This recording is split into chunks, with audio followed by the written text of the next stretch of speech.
Hi, guys. It's Dr. Shelley. It is August 7th, 2020, and we are here once again for another Friday at 4 p.m. Facebook Live discussing all things COVID. I've changed the title, if you noticed, from surviving COVID to actually coping with COVID because as we have seen now, this is something that we are going to be dealing with. This is not something that is going to kind of disappear and then come back at a later time. We are going to be coping with COVID for quite a while. If you look at a lot of the different extrapolations, we're probably looking at least a 1 to 2 year period before we really have a good grapple. Love for that to be wrong, love for things to miraculously change, but at this point, we need to learn how to live with this disease and survive the best we can. But it can't be just survival mode at this point. It has to become, unfortunately, a new way of living that we are able to cope with. So, hence the new title, Coping with COVID. Once again, I'm Dr. Shelley Coleman Glover. I am a board certified gynecologist specializing in anti aging, hormone balancing, and wellness. My office is located in Central Florida, which is the House of the Mouse area, and is very close to Orlando or Orange County, Florida. We are essentially located in the middle of the state. We are not the biggest hotspot for COVID, but we are the second. Central Florida is the second biggest area. The biggest number of cases is still in the South Florida, in the Miami-Dade area. So let's go over our data for the week with our numbers. And then I have a guest speaker coming to join me today. I'm really excited. I'm going to have Dr. Andrea Brownridge, who is a child psychiatrist here in Central Florida, join us and talk to us about our kids. What about our kids? We've talked a lot about our adults. We've talked about de-stress and dealing with COVID. But we really haven't talked that much about the kids. So I wanted to bring her on as school is getting ready to start and all the controversy that's going along with that and have a discussion. So I think nope, I thought she might be coming in. Let me see. Hold on one second. Let me see if she is. She just sent me a message, so let me see if I can find her real quick. She's trying to get in, guys, so let's see if we can get her. Give me 1 second. Let me see if I can find her. I'm trying to call her, so ignore the noise. Do I have you? You do. I'm looking at myself, though. I'm looking at me, not you. There we go. Welcome. Okay, great. So we have our speaker with us, so that's wonderful. So we were just getting started. We were just going over the numbers. And I was rambling a little bit, but so let's go back. I'm going to go over the numbers again. So worldwide, what do we have? We're up to 19.2 million cases. That is up from last week at 17.3 million. So the numbers are definitely still on the increase, and that's across the world, not just in the United States. But of course, we know the United States is not to be outdone, so we are still very far in the forefront. And this is, once again, is not a race that we wish to be winning, but unfortunately we are with 4.98 million cases. The deaths, we have 716,000 across the world, and 162,000 of those are in the United States. Survivors, the good thing, we do have survivors. So there are people surviving COVID, and that's obviously very key, and that's a number that is important, and we are not belittling that number, because a lot of people, there are extremes on both sides of this pandemic, and so there are people that make it imply that everyone that gets it is going to die, and obviously that is not the case, thank God. So there are 11.6 million survivors worldwide. Within the United States, there are 2.45 million people noted as being survivors so far. But remember, there are 4.98 million in the United States diagnosed. So there's a lot of people that are ill or in the process of trying to recover, but are not considered recovered completely yet. Within the breakdown is similar to it was last week. Brazil is second behind us, but a distant second, then India, and then Russia. Within the United States, California has the most number of cases at 541,000, and that's up another 45,000 from last week. 45,000 new cases, guys, diagnosed in the state of California. And their death rate has crossed, unfortunately, over the 10,000 mark. Florida is now second in the 500,000 K club, which we don't, once again, this is not a race that we wish to be winning. We certainly do not wish to overtake California by any way, shape, or form, but there are 510,000 cases in Florida. Luckily for us, our death rate is not as high. There are only 7,871 deaths, and certainly that's 7,871 deaths too many. But we are 3,000 deaths below California. Texas, conversely, has 489,000 cases, but their death rate is higher than it is here in Florida. And they actually had 8,398 deaths so far, and that's up from 6,984 last week. So they have had, so California's had over 1,000 more deaths in a week, and so has Texas. So that's really alarming. You can't see me? Oh. Hold on. They're saying they can't see me. Let me see. I see me. Hold on. I see me. Let me see. You still can't see me? Oh, you see me. Okay, so Margarita, that's your screen because somebody else can see me.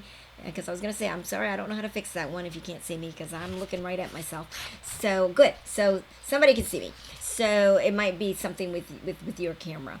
Now, where were we, guys? We were talking about... we were talking about the fact that there's an increase in deaths of over 1,000, both in the state of California and in Texas. And Florida's just slightly behind that. Thank you, guys. Thank you. I'm glad you can see me. So, Florida is still. I mean, we're almost have had 1,000 more deaths in the week. So it's not like we are that much of a distant behind the other two states. And once again, to put things in perspective, New York's number of cases 424,000. Of course, their death rate astronomical compared to the other states, and certainly nothing that we want to even come close to, because New York was at the beginning of the pandemic when we did not know how to take care of COVID patients as well as we do now, and so we should be seeing a significant decrease in the number of deaths compared to what New York was seeing, which was over 32,000 deaths. So certainly we do not want to come anywhere close to that. The goal is to try to get some control. Within the state of Florida, because you know that I am located in Florida, so I like to give our local data, and I think it's good for people that aren't in Florida to kind of see what's going on in our neck of the woods, because of course I get calls and text messages, oh God, several times a day, like, are you okay? Because I know that from afar, the media makes it sound like we are a teeming cesspool of COVID, and that, everywhere that it's like behind every single door. And we are functioning. We actually do function fairly normally, except for within our supposed new norm. But people are actually not, confined to their homes. We are still in the reopen stage. Our bars were shut completely down, only as far as serving liquor, because they have still seen this high uptick, in the number of cases in our young adults. And so in an attempt to try to control that, because our young adults haven't been doing what they're supposed to be doing, they are cracking back down on the bars. Now, restaurants, if the majority of the establishment is a food service oriented place and they happen to serve liquor, they are not closed. They're not being censored. It's the actual bars that's what they do, is serve liquor. The percentage of positive here in Florida. Oh, I'm sorry, did I finish the data? So Florida's up to 510,000 cases, actually almost 510,389. We have deaths, it's 7,871. I think I already mentioned that. Hospitalized, we're up to 29,000. And that is an increase from 26,000 last week. So definitely of concern statewide. Now, the overall positive rate since the beginning of the COVID, as far as cases being diagnosed as positive out of the number that are being tested, is 13.2%. To refresh your memory, when we first started and when we were in quarantine, and for the first, like most of May, we were down below 6%. And that's really where we need to be to try to get good control over this pandemic. And so the goal is for the positivity rate to be around the 5% or less mark. And we, like I said, at 13.2% overall. And over the last 6 weeks, the state of Florida has been running over 10% positive testing rate. The deaths increased. We had actually been down a little bit in the number of deaths being noted. And today, though, we had increased amount with, where's my number, lost my number, I'll tell you in a minute. But we did have a spike back up in the last 2 days, so unfortunately. Now, as far as what we're seeing in Central Florida, Orange County, like I said, which is where Orlando is, they are at 30,000 cases of COVID, up from 28,600 last week, 904 hospitalized, and 275 deaths, up from 216. The median age is staying the same at 36. Remember, we were as low as 31 a couple of weeks ago, so we're kind of seeing a little bit of an uptick, which means some of our youngsters might be behaving themselves a little bit more. Lake County is up to 4,810 cases, 262 in the hospital, which is 40 plus more than last week, and 60 deaths, so 9 more deaths. Remember, we had been holding steady in Lake County, which is a smaller county right next to Orange, and we've been holding, the death rate had been pretty much stable, but now we have seen in the last 2 weeks an increase in deaths by, looks like about 90, oh, well, actually, 2 weeks ago we were at 38 deaths, then we jumped to 51, and now we're at 60. The median range is 41, which is going along with the state in Lake County. Women are actually, we've been seeing that number change a little bit. It's almost neck and neck, but there are actually more women being diagnosed with and being positive for COVID than men. Whereas what's interesting is when we first started this whole pandemic, we thought that it was the men that were at higher risk. We thought it was men over the age of 50, it's 45 to 50 that were our highest risk group, and so we're not seeing, we're seeing more females being positive.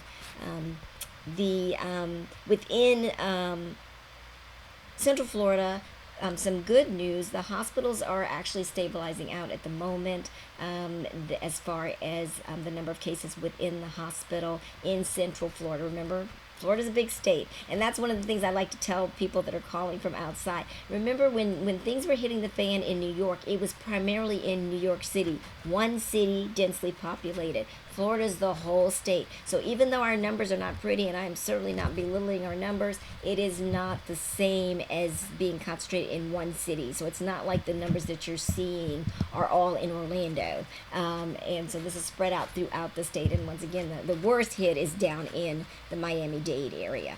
The hospital, like I said, they are actually able to stabilize the patients faster, and they are discharging faster, which is also giving positive effect to the wait times in the ERs have decreased, not just for COVID positive patients. Remember, we want to have our hospitals available for all patients that need care, not just COVID patients. And so the hospitals in in Orlando area, Orlando, Lake, Seminole, that area are doing fairly well. And we have ICU beds available for both COVID and non-COVID patients. So we have not seen the hospitals. The hospitals are able at this point to handle things.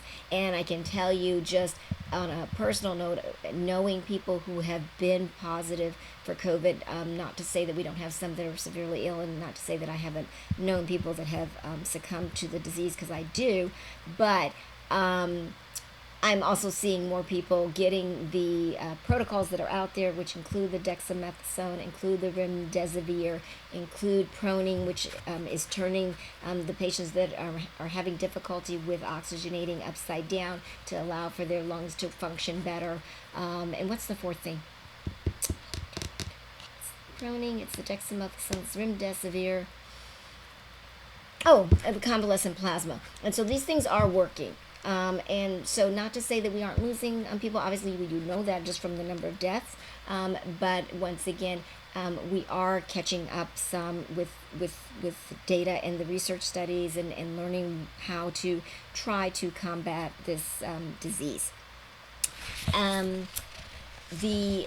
What else? Vaccines. We have there are 8 vaccines in trial, and that are being worked on, and they've actually started testing vaccines in people. And I can tell you that there's some going on right here in Central Florida, and there's one for actually a vaccine, and that I'm aware of, and there's maybe more, but I know of at least one vaccination trial underway. And I also know of a pill that is being that's in trial for healthcare workers. So if anybody is interested in being in either one of those trials, let me know, and I can try to forward your name and information to one of the people that is launching the trial. Now, don't send it on the regular Facebook page. Direct message me, please.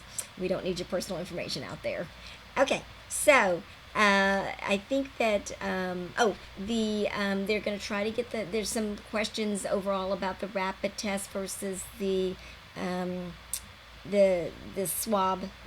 So the swab is still your gold standard, whether it goes in the nose or goes in the throat. Haven't really seen that much of a difference as far as sensitivity, but the rapid tests are not as sensitive, and so that's been the whole thing. Of course, we want the rapid test because they're rapid. You can get your result really, really quickly. But with only a 50% positive rate, that means that you could be missing a lot of people. So the thought process, just so you know, those of you who have gotten your rapid test, if it says you're negative or positive, it's reassuring, but if you know that you're having symptoms, you actually should follow it back up with a PCR. The benefit of that's the swab. The benefit of the rapid test is that you actually get those results quickly. We, as in most places across the country, the wait can be astronomical.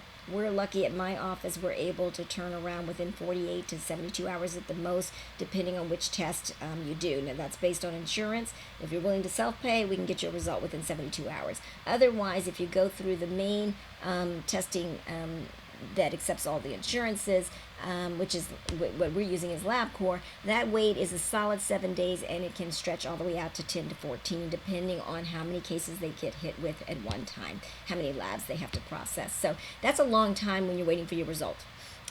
So anyway, so there is some thought process, and they're trying to see how to make that work to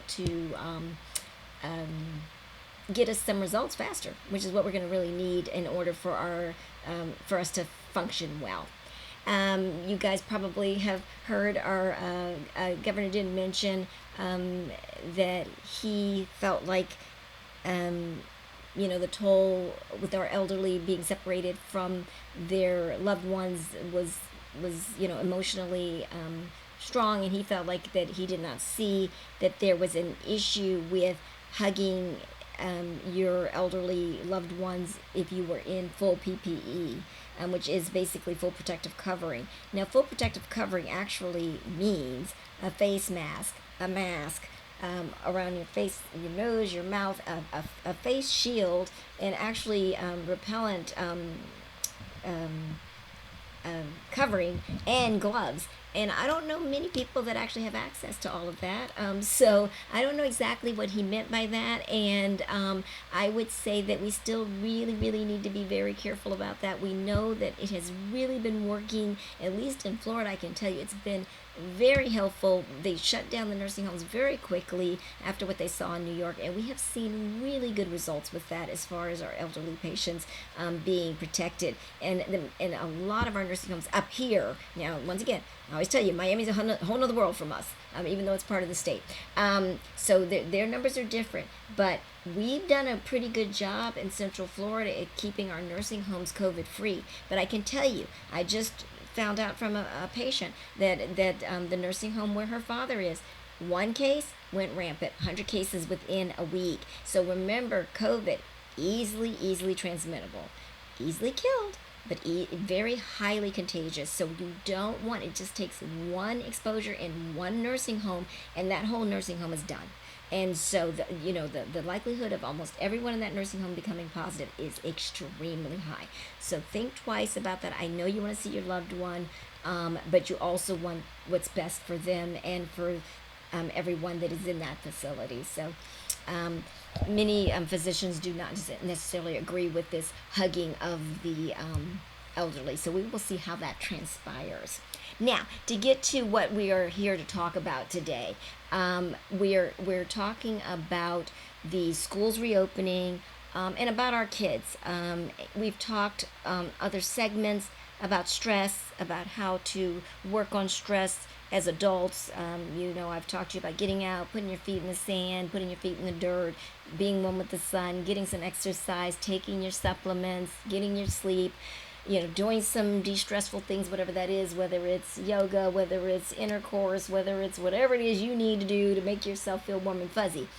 But obviously we don't want our kids, we haven't talked about our kids and what can our kids be doing to deal with the stressors, because I think the stressors are actually going up, because I think that there was that we kind of thought this was going to be something that might become significantly better in 2 months, and so we kind of had that hope holding out, and people, at least the adults, were able to kind of deal with that and think, okay, there's going to be hopefully a light on the other end of the tunnel soon. But now that we are now seeing that this is something that is really going to stay, and we're going to really have to deal with this on a much more extended basis, there's more stress. People are on edge. They don't know how to handle this. And I think that, that's reflecting back on our kids too. And we need to really be aware of that. Where are we at with school reopening? So, of course, across the country, this has been a big topic. My original goal, as you know, was to actually bring in a panel and have someone from the school district and some parents and some teachers and try to kind of go through things. It has become such a volatile subject that I felt that it wasn't a good idea, because I don't want anyone, Facebook can be wonderful and it can be very, very unforgiving, and I did not want to have anyone that would come onto the show and potentially have repercussions based on them coming and giving their personal opinion, which of course we all have.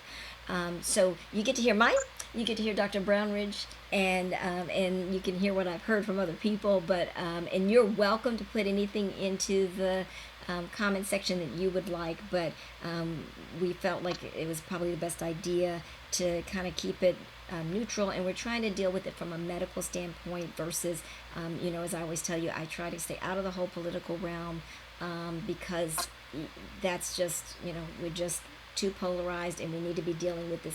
COVID is a medical problem, and we need to be dealing with it that way.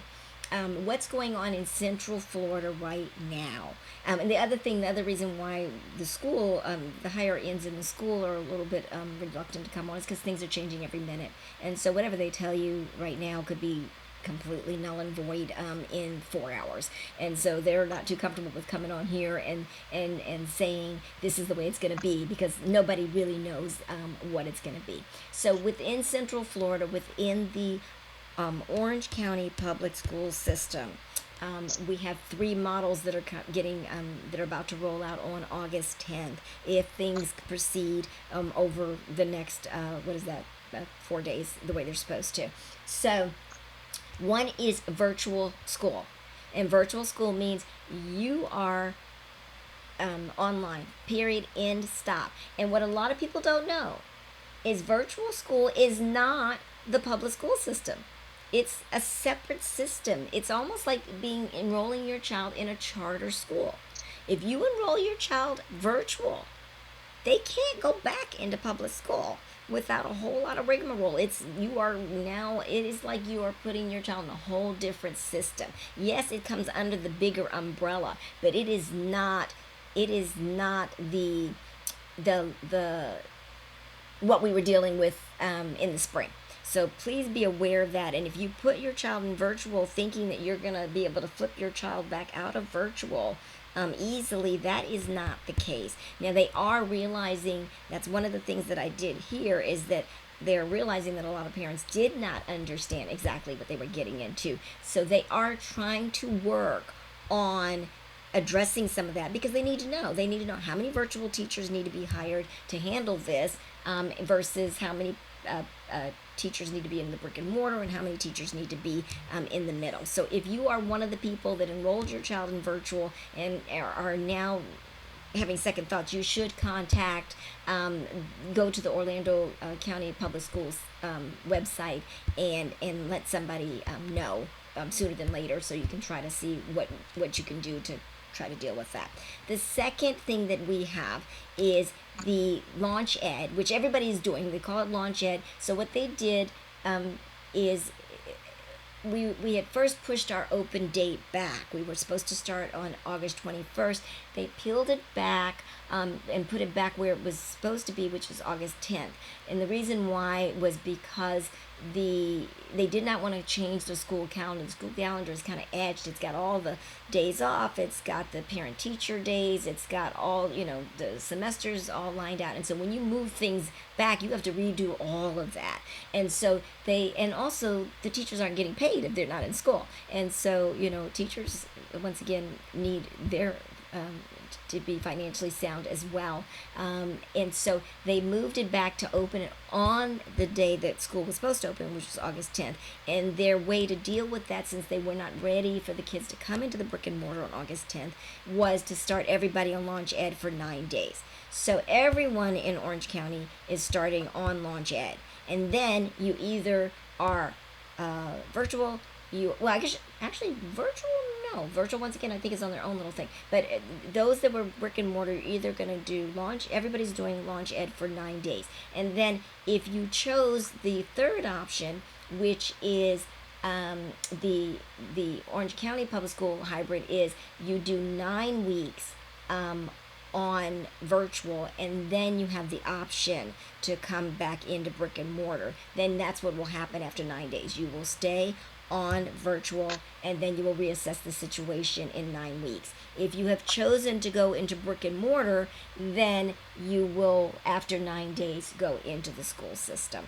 And so that's where we are right now. Now, having said that, there have been 2 lawsuits filed by 2 different teachers organizations in Florida. One, the Florida Teachers Association, against the governor to try to hold all school reopening, and another one within Central Florida requesting more safety data and information regarding safety prior to reopening the brick and mortar portion. So that, just so you know, so once again, because of that, who knows what's going to happen, if that's granted, if that's allowed to go through, what does that mean? So I think that as we see everything fluxing, no right answers. I've talked to a lot of different people over the last 3 weeks, and the bottom line is there's no right or wrong. You're going to have to pick what is, as a parent,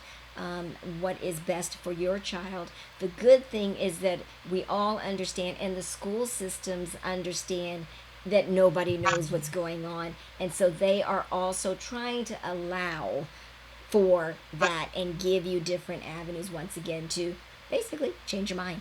And so, and they're making it very clear they may change their mind too. So nothing written in stone, everything fluxing, and as long as you understand that, I think that we're going to get through it. We've never been through this. No one's been through it. So you can't blame the school board. You can't blame the governor. You can't blame anybody. No one's been in a pandemic before. So this is all new. We're all learning, and everybody's trying to do the best that they can. And so I think I've already told you that my daughter's a rising junior, and she will be doing the virtual for the 9 weeks, and we will be assessing the situation at the end of the 9 weeks, because she loves to be in school and thrives on social interaction and would like to be there. But of course, especially as a healthcare professional, I see the other end, and I see the people sick. I see the people in the hospital. I know, like I said, I get the phone calls when the loved ones are dying or severely ill, and so I see the other side of this that a lot of you guys don't, and so I have to do what's best for my family, and what's best for my family right now is that she is at home, because I cannot be sick.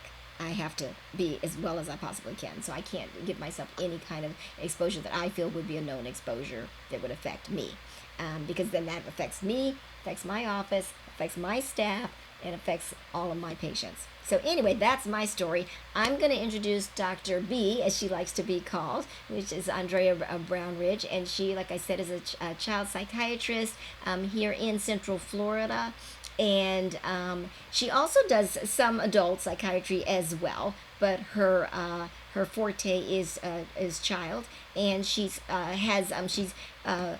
got besides a medical degree, she's got a JD, and she also has a master's in health administration. So like myself, I have the master's in public health. So as I was telling her, it's kind of nice to have us on, because we kind of look at things from a public health standpoint, whereas a lot of physicians don't, because they really haven't had access to the understanding about how the public health sector works. So anyway, welcome. Thank you. And so we will start off with, I already gave my opinion on what I'm doing with my daughter, and I know that you have a daughter, and your daughter's younger, Yes, and so you have a rising third grade child correct. in the Orange County public school system. So what are you planning to do, and why? Well, thank you for having me, Dr. Glover. This is truly an honor, and I'm a newbie at this. You also work with me. I enjoy speaking, though. I do feel like so much of what you said is right on point in terms of there is no right decision. There's only a right decision for your family. So, for my family, my daughter, very much like yours, is a social butterfly. So school definitely is where she thrives. But at the same time, the clinician in me can't afford to run the risk of becoming sick, her becoming sick, and my 74-year-old grandmother, or my mother, her grandmother, lives with us.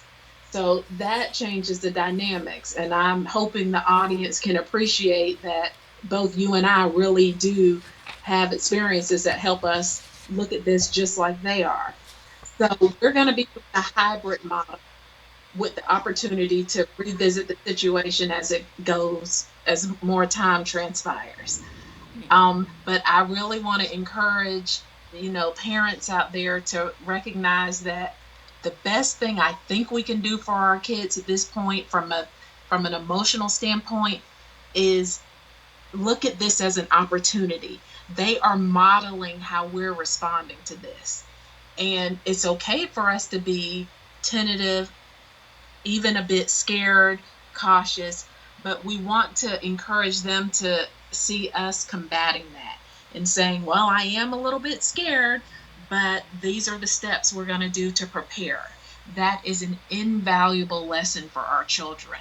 That is where they build resilience. That's where they learn that, okay, I can be scared, but that doesn't have to paralyze me. And that's where I am really working to target that with my daughter. So when she comes and says, well, mommy, such and such has Rona or Corona, I'm able to say, well, let's look at this. What do we know? Let's look at the data. So I loved how you presented the data first and foremost, because emotions often follow our instinctual thoughts, and our thoughts, we love our minds, but our minds can take us down a rabbit hole. Yes. And we have to then reset and come back to the data. Right. So for us, it's going to be the hybrid. But a lot of decisions went into that. And as you said, this could change tomorrow. They could say no school ever. I mean, we know how this goes. So Right. let's just ride this out like you were encouraging. Right. And I think one thing, obviously, we're talking about one particular school district, but and I've heard, there's different, like up in the Washington D.C. area, they are all virtual. And then obviously within the private school sector, things are different because when you're talking about public school sectors, you're talking about a much broader range of kids. You're talking about a range of thousands and thousands of kids, and also different socioeconomic statuses. And so there's a lot that goes into that. So some of the private schools do feel that they're in better control. What I found, I polled several different people, the different private schools around the Orange County area, and they're pretty much mirroring um, uh, the public school, as long as basically everyone is giving parents an option. So some of Yeah. them only have two options. Some of them have some different options. They have little hybrid things where the kids are going to be able to go for 2 days or 3 days in school, and then do virtual, and trying to keep it so that they're limiting the number of kids on the campus at one time. And then once again, you're still talking about markedly smaller numbers. So they've got ideas. Once again, everybody's kind of watching everybody else, and I think that we're going to see the data, and we're gonna and that's gonna kind of help us. The other thing is, so one of the things that kind of gets lost, we look at um, the social, our kids need to be back to school because that's what's best for them mentally, and obviously there's definitely a case for that. But some of the other things that, especially like I said, when you're talking about the public school sector, the schools are also places where these kids eat. Some kids actually rely on the public school system for 4 meals a day. I mean, they don't get just their breakfast and their lunch; they get their after-school snack and they get their dinner. And so, one great thing here is that they did realize that during the spring, and they realized that these kids were now without their food source, and they did kind of develop some strategies for people to be able to get to the school, to get the kids the meals. So they're working on that, but that is a big thing. I mean, because obviously children need to be able to eat, and you can't study and you can't perform if you don't have nutrition. Also, the other thing is that the schools. They have noticed a decrease in the number of child abuse cases being reported since COVID hit. And the thought process is not that there's less child abuse. Unfortunately, if anything, the thought process, and we've seen some data come out of even England, where there's noted increase in spousal abuse, and we know that usually those two actually do go hand in hand. And so it's not, unfortunately, where the spouse is abused and the children are uninvolved. So the thought process is that because of the stress we just talked about, that is really affecting people, that if anything, the cases are probably higher, but because of the lack of kids being in the brick and mortar, it's not being caught because parents are not going to necessarily self-report child abuse because of all the ramifications that go along with that. So what is your thought on that? How do you Absolutely. And I think that's one of the things that gave me the greatest pause in the spring, because I was keenly aware that their school, it was a haven for me growing up, and not because of abuse, but I just loved school. It was structure, and there was so much that it offered that my home, which was a good solid upbringing, I didn't have at home. So just the structure of school was so valuable to me as growing up. So the structure of school, the routine, the loving teacher. Yes, if you are coming from a abusive or sometimes even chaotic, emotionally chaotic home, Mm-hmm. school is a saving grace. And I did worry about that, and I still do. That's where some people don't like it, but I find that their brick and mortar at a very limited in a limited fashion is quite beneficial, even if it's just the two teachers and 15 kids, I am hoping that that is going to be something that ultimately kicks in, even if we find out the current system isn't working.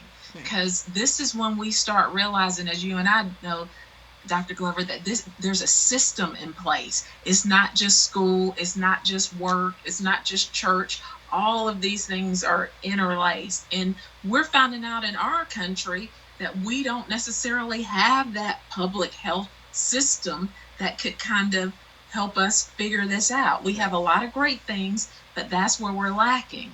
So we have to be mindful of the children and the high domestic abuse. There was just a horrible, horrific story. I want to say, I think it was Tampa, where it was a registered nurse who was leaving work, and her husband, who she was leaving, it was her last day at work, was killed in the parking lot as she left work. And it was devastating, with her coworkers watching. And I thought to myself, she killed the husband, or the husband killed her? The husband killed the registered nurse. He killed his wife because she was leaving him just 2 days ago. Yeah. And that was, and me and you have talked about this. That is a function of all of the tension and stress that this is bringing to bear upon all of us. Right. So my answer to that is, this is when we find out that we as individuals, we have to start looking out for one another. If you know there are kids in your neighborhood who you haven't seen, then honestly, you can leave a basket at the door. There's so many ways to engage. And if any, I feel like a lot of people probably found out during COVID, I met more of my neighbors than I realized. So this is an opportunity for communities to try to take care of each other. I mean, even whether it's not recognizing somebody has lost their job, or getting the kids out the house to play with your kids in the front yard. I mean, social distance the best you can. The kids don't have to come in the house, but let's let the community begin to try to take care of one another, because we can do a lot more than we realize. So on that, I want brick and mortar on a limited basis so we can help those kids. But I do know as a whole, we got to get a handle on the pandemic too. But I think if we could at least have some options, I don't even know if we need to have the public libraries open for a certain number of days for certain, high risk family environments. But I just am hoping people are thinking outside the box. Right. And I think that because, you also have, of course, the whole work situation, and you have parents that cannot afford childcare. And if you have children that are sitting at home trying to govern themselves, that may not work very well. And so even regardless of I don't think that, some people say, well, that's, neglect. That's not neglect, because this is what happened. Most people rely on having to deal with childcare for 2 to 3 months out of the year, but then otherwise, the schools are their source of childcare, and they cannot afford other forms of childcare, and so we're seeing, unfortunately, where we're going to probably see some splits, where those that have the means, I've heard of a lot of different groups where they're trying to get a tutor or something like that, to come in and tutor 6 or 8 kids and split the money, blah blah blah blah blah. But if you're working a minimum wage job, you don't have that luxury, and so they are trying to do some things, trying to the school system realizes this, and trying to get just trying to come up with something. Can we get some teachers out of retirement that are willing to do some kind of small group sessions or something like that, even if it's virtual, just to kind of hold the kids accountable, because I mean, obviously when the mouse is away, the what is it? The cat's away, the mouse will play. Yes, the mouse will play. I'm messing it up. That's what it is. But that's a concern. I mean, I can tell you, my daughter, I have a special needs daughter, and I could sit right next to her, and she could be, and I'm thinking she's sitting there doing what she's supposed to be doing, and she could be, that's the problem. They're on the computer. So they're on the computer. Absolutely. So when they're on the computer, they can kind of sneak on. It just takes a second to Oh. flip that screen and be on YouTube or be on Mhm. whatever game site or whatever else. So, I mean, I think that, there are definite concerns. I think that we are going to see the repercussions of this for years to come. But it just is what it is. I mean, you have to do you just have to do what you have to do. If anybody has any questions, I don't see any popping up, but if you do have any, by all means, feel free to post any if you have any for Dr. B or for myself. Because we're coming up, it's about 4:45, so I'm trying not to keep you too long these days. But I think that um, what I wanted to, so do you have any recommendations for? Oh, let me one thing. So back to the kids. Let's just go over a couple of things that I didn't go over real quick.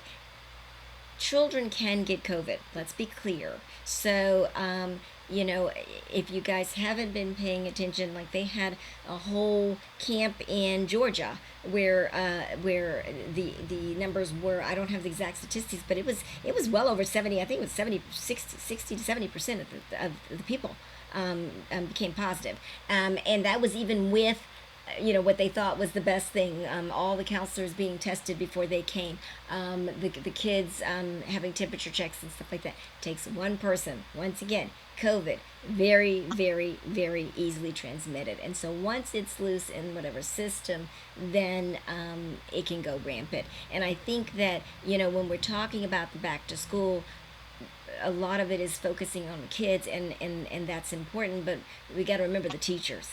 And I think that's why you see that these lawsuits are being filed by the teachers. The teachers love their children. They Yeah. love, I mean, I have yet, I mean, I guess there's some bad teachers out there, but overall, I will say most of those people, they're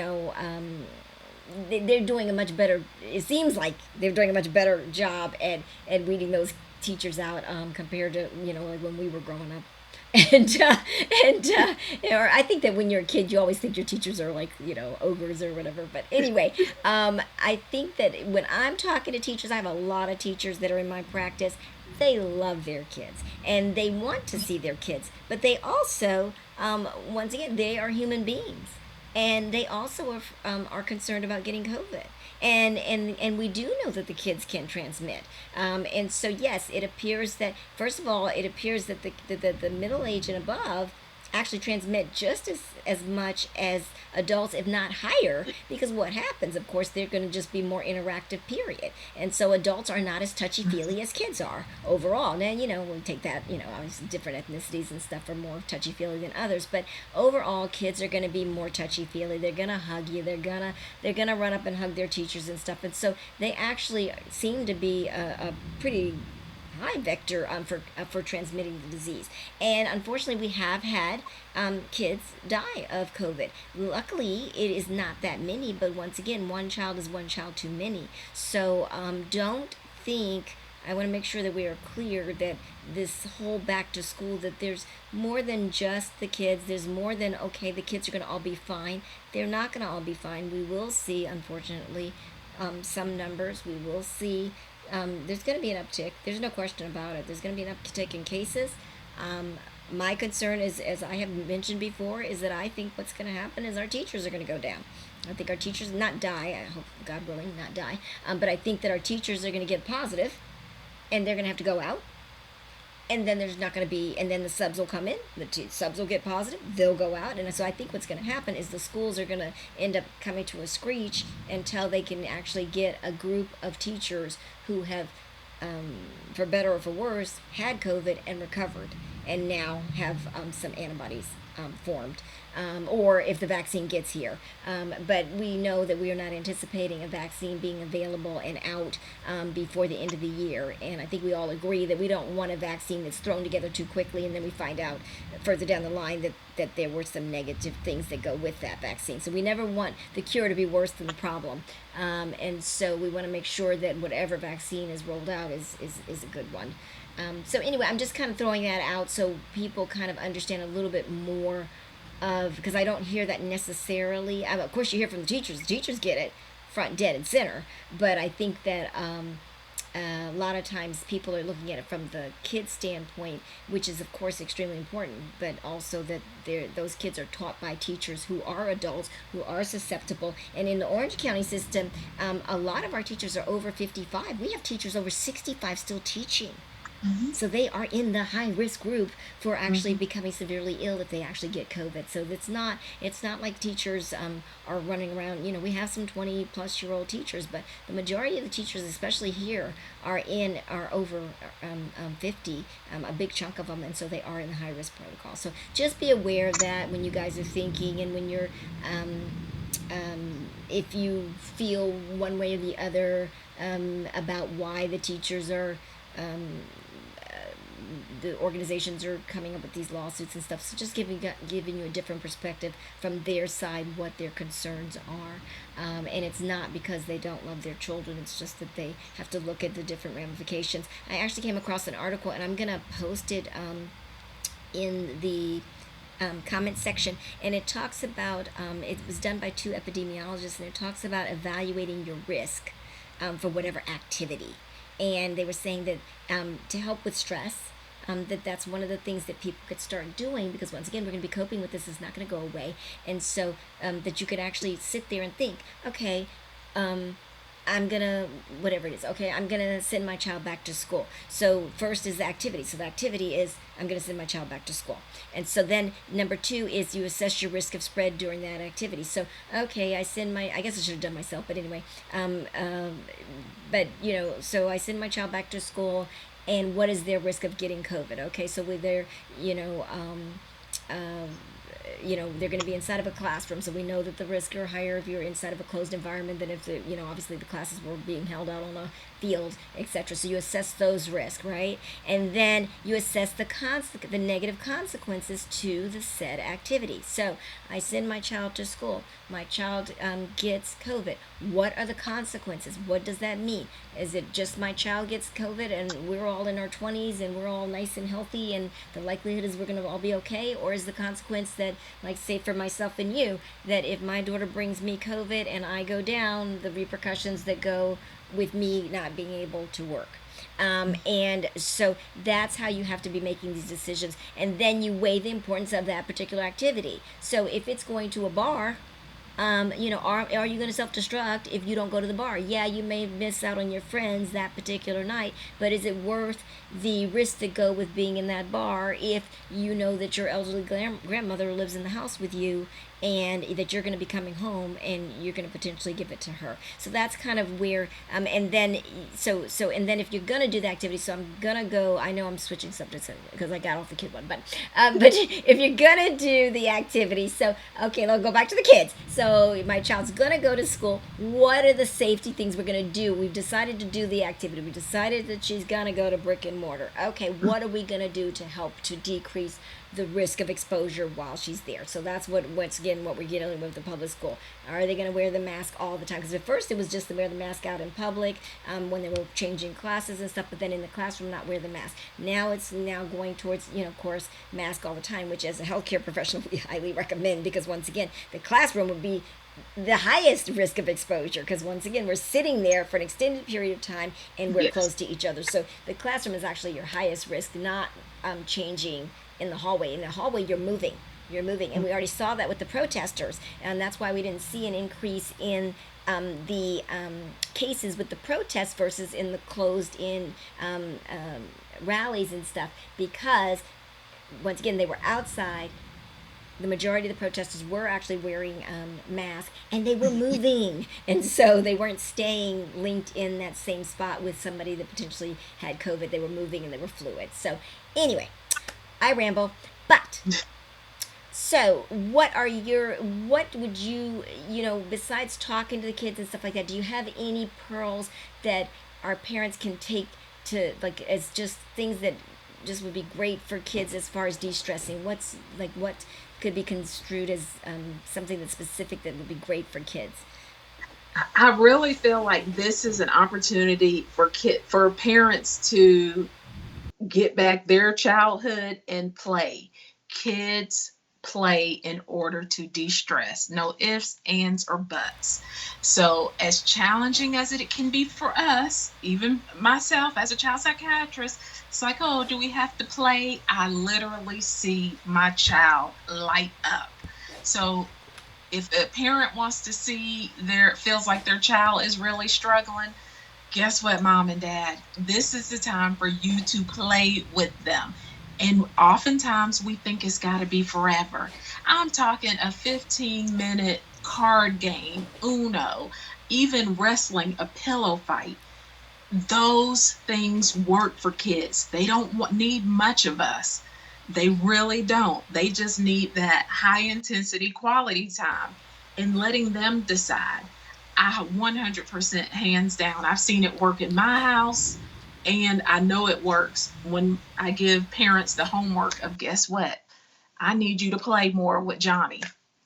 It works. And then I feel like we as parents need to do it more, play more. So literally that is probably my take home, because that gives such security. Just it de-stresses and it lets the kid connect with you in a way that feels right to them and can help a parent.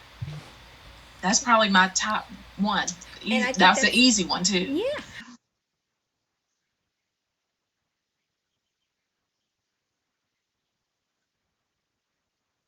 Can you hear me? Perfect. I was just saying that I think that that's a great one. I think that we do. We take ourselves too seriously, and that's one of the fun things about Facebook, though, right? I mean, because we're seeing, some of the Drake's jokes, whether they're in good taste or bad taste, they're funny, and it makes you laugh, and we need that. I think laughter is the best medicine, and I think that kids do get it right. They do. They don't take life as seriously as we do, and I think that when you're dealing with something this stressful, you have to be able to find the funny. You have to be able to find the fun. And I think the kids can teach us that. Absolutely. So, well, great. I want to thank you for coming on. I hope you guys have found this informative. And like I said, Dr. B is a child psychiatrist. She's with Comprehensive Expert Psychiatric Care here in Orlando. She does do adults as well, but her specialty is kids. So I actually get people all the time looking for that. And so, like I said, if you do have a child that is not coping well, and yet we didn't get into this, but obviously, there is depression in children. There are, as we know from before, we haven't heard about it because everybody's dealing with the pandemic. But remember, we were having a high uptick of suicides in our youngsters, at least here in Central Florida, before all of this COVID hit. We were seeing, deaths, especially in the high school age groups. So don't think that just because they're home that's not there, because now they've got these other stressors that are there. Yeah. So they got rid of some of the stressors of being in school, but now they have the other stressors, like how is this going to affect my grades, how am I going to get into college, am I going to be able to meet people, blah blah blah blah. So unfortunately they've got a whole nother set. So do be aware, and if you do have a child that you are seeing signs of severe depression in, you don't want to ignore it. You do want to reach out and get help, and she is definitely one of the people. And obviously we do also have suicide hotline. So if you have somebody that's severely ill, you do not wait for a doctor's appointment, because it can take months to get in. Yes. So please do not do that. Just like we've said with COVID, you do not sit there waiting for the COVID results to come back. If you know that you are ill and you are having shortness of breath, or you feel sick, you go to the emergency room. And you can actually go to the emergency room for severe depression, anxiety as well. And so they you can do that. If push comes to shove and you don't know what to do, you go to the emergency room. And of course, like here in Central Florida, we have Arnold Palmer Hospital for Children, we have Nemours, and we have Winnie Palmer. So we have for the children, and of course any of the hospitals for the adults. Have a great weekend, Eileen, as well. So I'm going to let you guys go because we have like 1 minute before I said I get to my bewitching hour. And actually, it is pitch black outside and looking like Storm Central here. But hopefully, it's just a little Florida storm that will go away, and we will have a wonderful weekend in which to de-stress ourselves before we have to deal with back to school on Monday. Thank you very much for coming on. Thank everybody for coming and being on the show. Remember to, whatever it is you do on my Facebook page, are you supposed to like me or something? Do that. And I also will put the video on YouTube for people that you know that might want to watch it who do not do Facebook. So take care. As always, stay healthy and stay safe. Have a great weekend, guys. And Bye. thank you for coming.